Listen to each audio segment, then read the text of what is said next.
First Covenant Foundation is proud to present the Rainbow Covenant with Dr. Michael Dallen. We'll explore the Noahide movement and its connection to Israel and the Jewish people. For information, online, rainbowcovenant.org, firstcovenant.com, or call 1-313-891-1920. Hi, Michael. How are you this morning? You having trouble with your phones? Yeah, good morning, Zelda. Indeed, we're having trouble with the phones. 2 lines down. Oh, I'm sorry. I hope it gets better soon. I refer to Michael as invincible. I don't always spell it right, but I definitely mean it. Okay, let's talk a little bit about the misunderstanding about the Holocaust. And I don't know what the misunderstanding could be, because Jews are blamed for just about everything. They're even blamed for the Second World War. So even though 6 million Jews were annihilated, we're blamed for that as well. So I'm assuming that's what you mean when you say the misunderstanding or the failing to recognize the uniqueness of the existential Nazi-Jewish conflict, all of these things. So let's hear it. Let's hear what you have to say about all of this.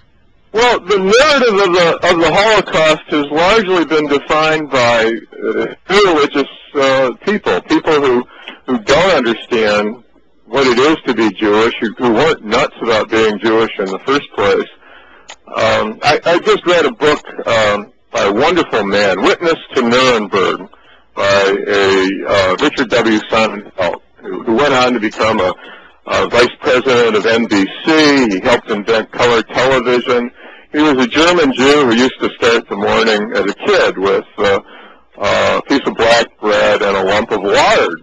And his people were more Prussian. His Jewish family was more Prussian than they were Jewish, and he never was attracted to the religion. What he knew about it, he didn't like. He never learned it. And he has been teaching, this wonderful man has been teaching about the Holocaust, about Kristallnacht and the treatment of the Jews in terms of all religious discrimination is wrong. All discrimination on the basis of your nationality is wrong, and he doesn't get it.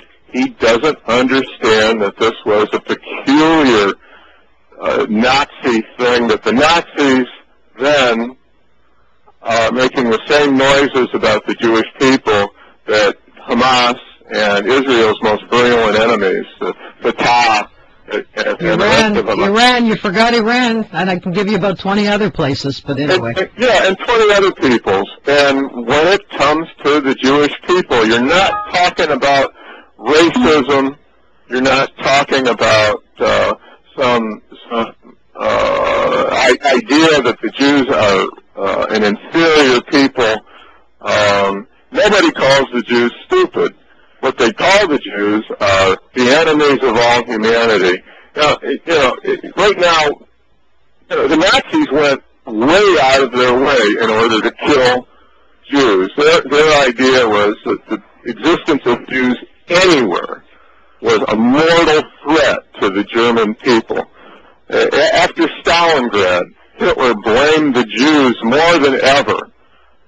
Once the United States declared war on Germany, Hitler decided that that was the work of the Jews. We get the same language from Hitler that we get from Hamas, from Fatah, and from most of the Arab world. But Michael, if I may interrupt, Churchill warned the world about the fanatical Muslims in that day and age, and they were working together with the Germans in some way or other. So it's not unusual. It's only unusual to people who don't know anything about it and think it's a new phenomenon. It's not. The spread is new, and the Jewish response to it, which is anti-religious, which is a-religious, is something new. What we have now is 1, 2, 3 generations of Jews who don't understand what their religion is. They don't understand what they stand for. They think that their religion is the doctrine of our age, the very progressive doctrine of our age, is that all religions are pretty much alike, that all peoples are pretty much alike, that everybody ought to be able to move to any country that he or she wants to. People want open borders, and they don't understand that cultures are different, that there are cultures that are higher than other cultures. Some cultures keep the universal laws that apply to all mankind, and other cultures believe in murdering their enemies, particularly if their enemies are Jews.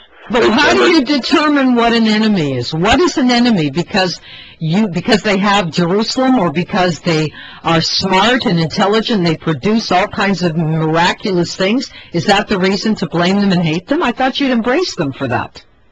Why do the Arabs and some Arabs, and why do the Nazis hate the Jews as they do? They have, a lot of it is that they expect more of the Jews, and they are confused, and as the Jews are confused, they know that the Jews are something different on earth. In some ways, they're more perceptive than other people. They know that they appreciate Jewish difference, but they believe that the difference is malign. They don't understand that what we're talking about with the Jewish people and the Torah is a revolutionary movement to make the world better. They get it all reversed, and the Jews themselves send mixed messages saying that, hey, we're just another people.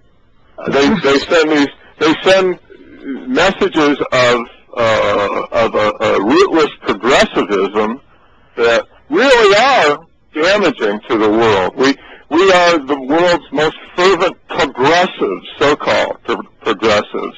We are behind this idea. We often push this idea that abortion is just another form of birth control, that, of course, men and women who are attracted to each other have the right to marry.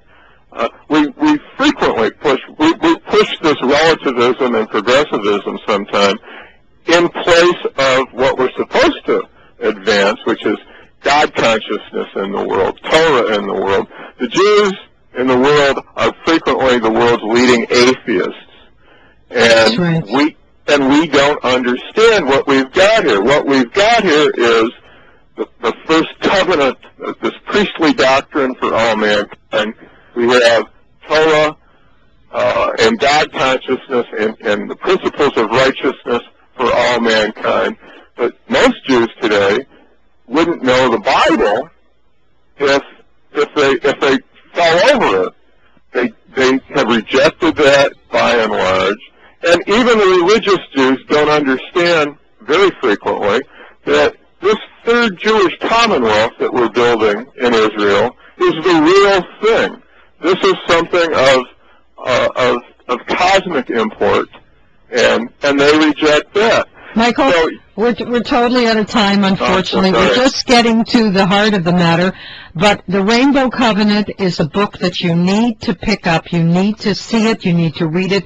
You need to understand it. We're going to speak to Michael again in a couple of weeks. I can't wait for you to be on again because we can continue on, because this is a major thing that people have to understand. So, Michael Dallen, thank you for joining us. Get the book, The Rainbow Covenant, Noahide Movement, and learn more about it. Thank you for joining us, Michael. Thank you, Zelda. Have a great day. Bye. The Rainbow Covenant with Dr. Michael Dallen has been made possible by First Covenant Foundation. Online, rainbowcovenant.org, firstcovenant.com, or call 1-313-891-1920.